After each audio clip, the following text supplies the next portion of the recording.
Hey, what's going on, everybody? Steve here, Raiken Profit over RaikenProfit.com, coming back to you with another video with Romer the Romer. His 30-day rolling average is about $150,000. The guy's done about $150,000 in the last 30 days, selling books, doing online arbitrage, got a bunch of different hustles on Amazon. But today we're going to talk about 6 deadly mistakes to avoid when doing online arbitrage. And Avery, I know we talking behind the scenes. You're by no means an expert. You're learning a ton right now, but you've spent a lot of money. You've made a lot of mistakes. I'm the OA guru. Course coming out, the boot camp. Pretty soon, it will be eventually in a year or two. So let's get right into it, man. So how much have you sold of OA so far? 35,000? Yeah, I think it was. I said 35,000. I can't remember if that's total spend on items sold, or if it's I've made 3,000 profit. Let's just have it that way. So and it's fairly new. Yeah, definitely new. I dove in head first. This is like my 4th, maybe 5th month. All right. Well, this is exciting, man. Transitioning from books to online arbitrage. We did an interview about that, but we're really going to dive into the big mistakes. So yeah, just to give people some context real quick, I've spent close to 100,000 on OA. The reason why I'm so excited about this is like I'm literally seeing like children, like 19-year-olds, 18-year-olds, 17-year-olds like doing this and selling millions a year. And so like I'm like, if they can do it, I can do it too. Flips for Miles, big shout out. I met him before he sold anything on Amazon.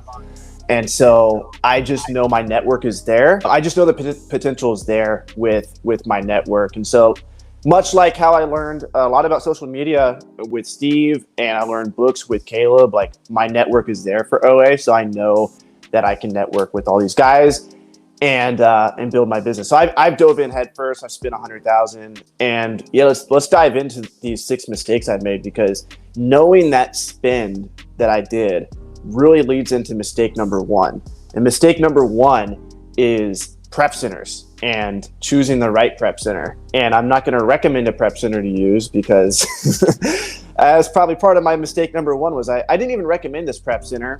But I talked about it on my social media, and I think a lot of people went and used it. It wasn't just me that talked about it. I blame Seth Kordick, actually. It's 100% his fault. But basically, we all use this really small prep center in the middle of Montana, and things did not go well. I sent them a lot of inventory, and they still have about $4,000 worth of my inventory that they said they shipped out yesterday. But my point was, I spent $100,000, and only 30% of my inventory has sold.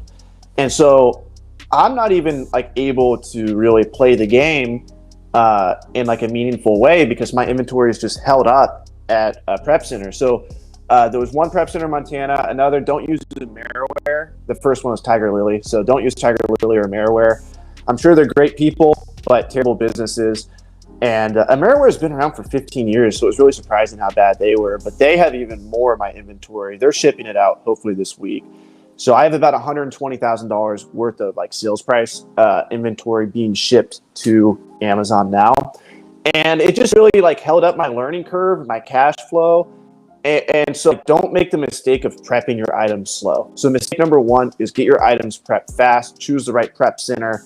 I thought these kids were crazy for shipping their items to a non-tax-free state and prepping it themselves. I'm like, you're paying sales tax and you're prepping it yourself. You're crazy. But they were able to get the item, get it listed on Amazon, and get their dollars back, where I'm still just having my inventory sit in the middle of nowhere. So mistake number 1 is prep your items fast. Don't prep your items slow. Yeah, great advice. I mean, if you don't get your items in quickly, if you don't get them prepped correctly, or if they hold on to it, you're gonna run out of cash. So let's get into number 2. What is your second biggest mistake with OA, baby? Yeah, so variation listings. So like if, for example, if you're gonna go buy some wine, sometimes they'll have 100 different variations. I don't even know if you can sell wine on Amazon, but they'll have like 100 different variations for one listing. And especially with shoes, it's misleading, because with shoes, you'll go to a listing, it'll have 20 different colors, but then those 20 different colors have 10 different sizes each. So now you're looking at like, I don't know what the math is on that, but like 200 plus different variations. So it doesn't matter if that variation is like the top 1%. There's a 20-80 rule. 20% of your efforts result in 80% of the reward. And so on a variation listing, it's the same. 20% of all the variations are going to get the majority of the sales. So what I would do is I would go to a variation listing, a top 1%, top 5% shoe. And I was like, I look at the Keepa's hanging out at like 2,000 sales rank, which is absolutely ridiculous. I would pick up 10 sizes of like, I mean, Reezy made this big mistake. He'll tell you. Reezy bought a bunch of size 15 plus shoes or super small shoes. And the reason is like, those are like not the shoes getting the most sales. Most of the sales are happening for men in like size 9, 10, 11. So you want to hang out. Those are getting, and it's also like the black colors get better sales than like, you know, orange or some crazy color. So like, and you can look at this, but look at the variation. So click on the variations tab on Keepa, and then look at all the reviews from different for the different shoes. You'll see most of the time it's black does the best, and then white, and then all the other colors don't do as well. So rank it by who has the most reviews. You can insinuate that the most reviews get the most sales. And I made the big mistake. I'm looking back at items that are selling slow or sold at a loss. And the mistake that I made was, even though the listing overall was good, the variation got like less than 1% of the reviews. So tip number 4 will kind of tell you, or mistake number 4 will kind of build on that. Number 3. We're on 3 now. I'm just teasing them with 4. Oh, you got me excited. I was like, man. You're keeping this in line. Mistake number 3 is not going deep on sales. Now, this might sound weird, but a lot of sales are limited and they'll never happen again. So as a beginner, you probably shouldn't go too deep on anything ever.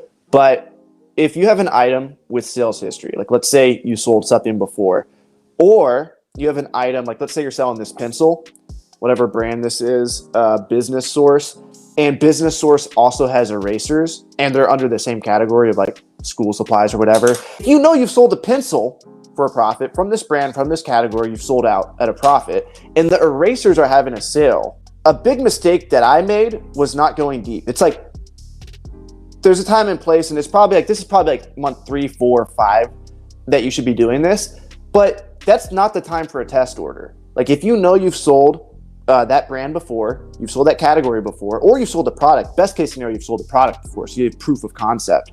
That sale is going to go away. Maybe there's only 300 in stock. You know, if you know that listing sells 1,000 a month, and you've sold that brand before, you've sold that product before, that sale is going to be over with, and it's not coming back. So go deep. So a big mistake I made was like, I thought that I could just build this portfolio of products, replenishables is what they call it, that I could go back to every single month. But what I found out was every time we go back to order new products, they're out of stock, you know? And so they're out of stock or the sale is gone. And so those are like the same thing. Either you can't get it at the price that's profitable, or you just can't get it at all. So now we're actually monitoring those every single day. We have like 30 links that we check. And yesterday or 2 days ago, I forget what day it was, I think it was 2 days ago, this item came back in stock and we ordered all of it. And it went out of stock just like that.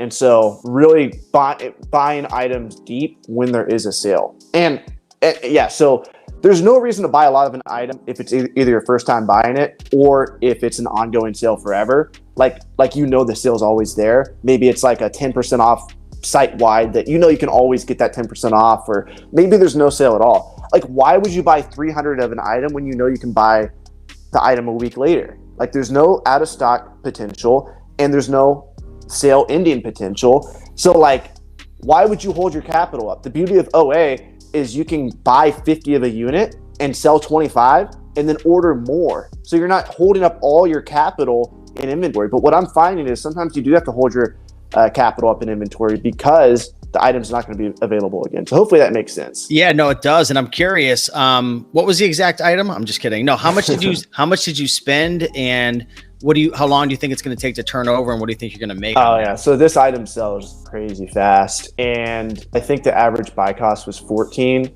14. Yep. And some people will know what the product is just based off of that.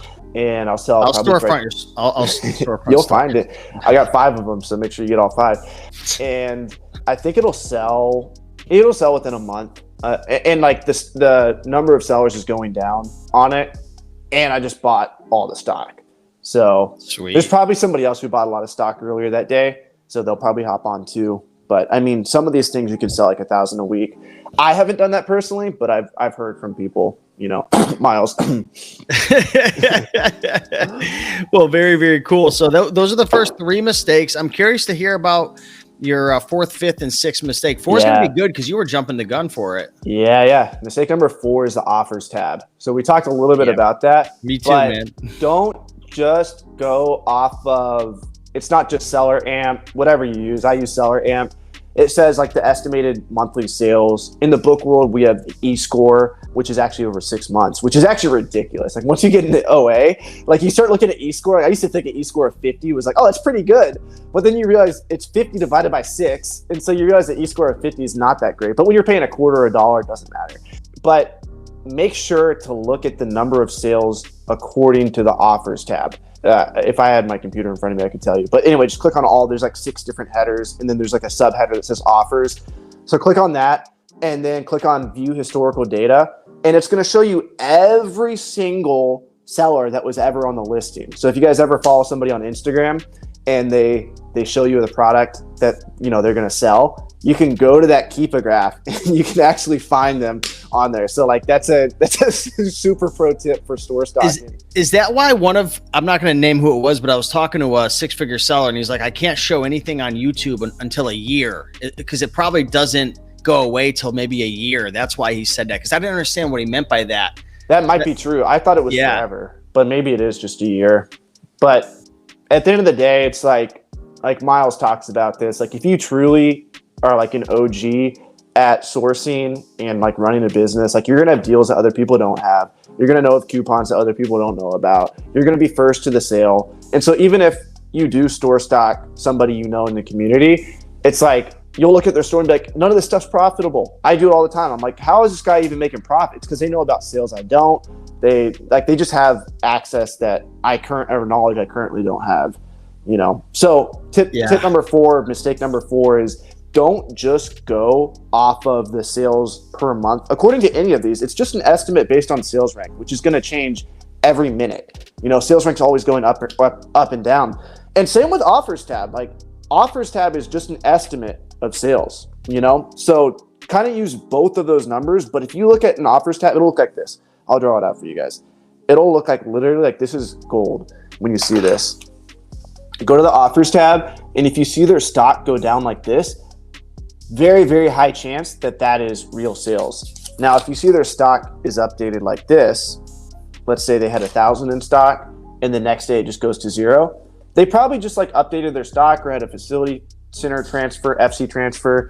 So look for that consistent sales over time.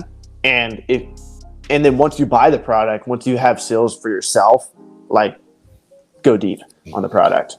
Yeah, that's gold, man. Really, really good tip there. And I'm writing notes because I have to train my team on this because I just learned about this yesterday myself. So let's get into number 5, man. What's your 5th mistake, man? You are full of mistakes, man. Yeah. Not networking the right way. So I consider myself a pretty good networker, but there's a way to network if you want good products.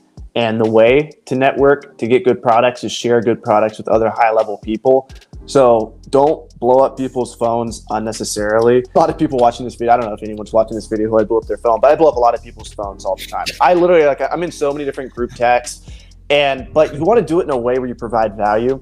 So like you want to find a truly good item and you want to send it to the person, and you're getting 2 things out of this. Number 1, you're helping them, so they may give back in the future. But number 2, you're getting their feedback. So they might be like, oh my gosh, that's amazing. Like, where are you getting these? Or they might be like, that's actually not that good. And then you saved yourself the mistake. So like send these experts. Like I have people, send me deals, like pretty big people that are doing big numbers. They literally just text me deals sometimes. And it's like, I text them deals now too. And the thing about OA that's beautiful is you have to, sometimes you can't, like even if you find like a great deal, like you might be limited. The website might not let you order as many as you want, or maybe you just don't want to subjugate yourself to the risk of ordering too much.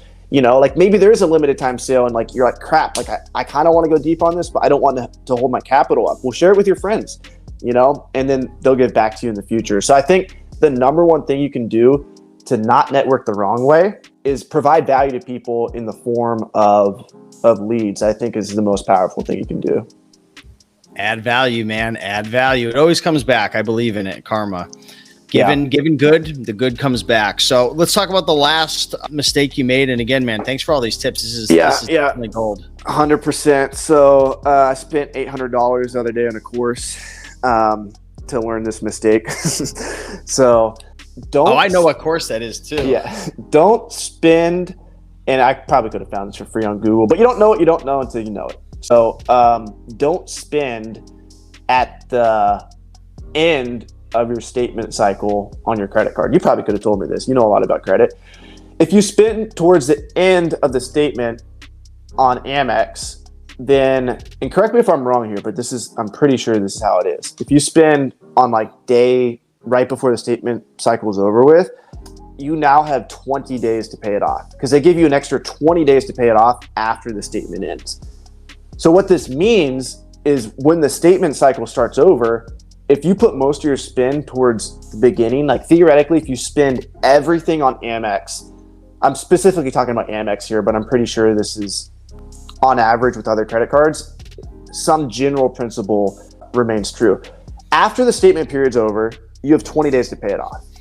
So if you put most of your spend towards the beginning, like day 1, day 2, day 3 of the billing cycle, you now have 50 days total because the statement's 30 days. Then you have an additional 20 days to pay it off. So you have 50 days total if you front load your spend. So, I mean, Chase might be a little different. All these companies might be a little different. I know Amex gives you 20 days. So a mistake I made was not really paying attention to that. I have so many credit cards. So like, just look at the dates on the credit cards and when the statement ends and put most of spend towards the beginning of it. And you could really give yourself almost near like an Amex Plum type limit. Yeah. An Amex Plum lets you have 60 days before you pay it off, you know? So using a charge card, which has a lot more potential for spend, charge cards, like as long as you pay Amex off each month, you keep increasing your limit. Danny, who lives in the building that we used to live in Brickell, his credit limit's like close to $1 million plus as like a 22, 23-year-old kid. And the thing is, like, if you max out your Amex, get it to the point where you can't spend anymore, whether that's $10,000, $50,000, $100,000, as long as you're able to pay that off, they will increase your limit. Don't make late payments. And so 30 days might be like, well, how can I make the payment in 30 days? Well, you know, if you use the cards right, you actually have 50. And if you prep your own stuff and if you find fast selling stuff, you can 100% spend $10,000 and get 12, 13, 14 back and pay off your card in time. Yeah, well, that's a great tip, man. I definitely didn't know about that. I mean, I spend pretty much the same amount every day because I don't really, do sales and stuff like that. But when I do transition in, man, that's really, really good to know. Yeah, really good. So thank you so much for all the value, man. I loved all those tips. I have to say, probably my favorite one that I've learned from you is the Keep Offers tab. That's a big one. So appreciate that. And if you guys aren't following Avery at the Roamer to Roamer YouTube channel. Roamer to Roamer again, just like the old days. Roamer. He used to be Roamer, now he's Roamer. Wait, what I used to call you when we first met? Roamer the Roamer. You like, is it Roamer? Is it? No, man, but it's been awesome watching your journey, man, and roaming around and making those profits. And you guys definitely give him a follow. Roamer the Roamer, Instagram, TikTok, YouTube. All over the place. Grinder, all over the place. So. Bumble, Tinder. I'm in there. But yeah, guys, appreciate you watching. Much love. And we'll see you in the next one. Peace. Bye.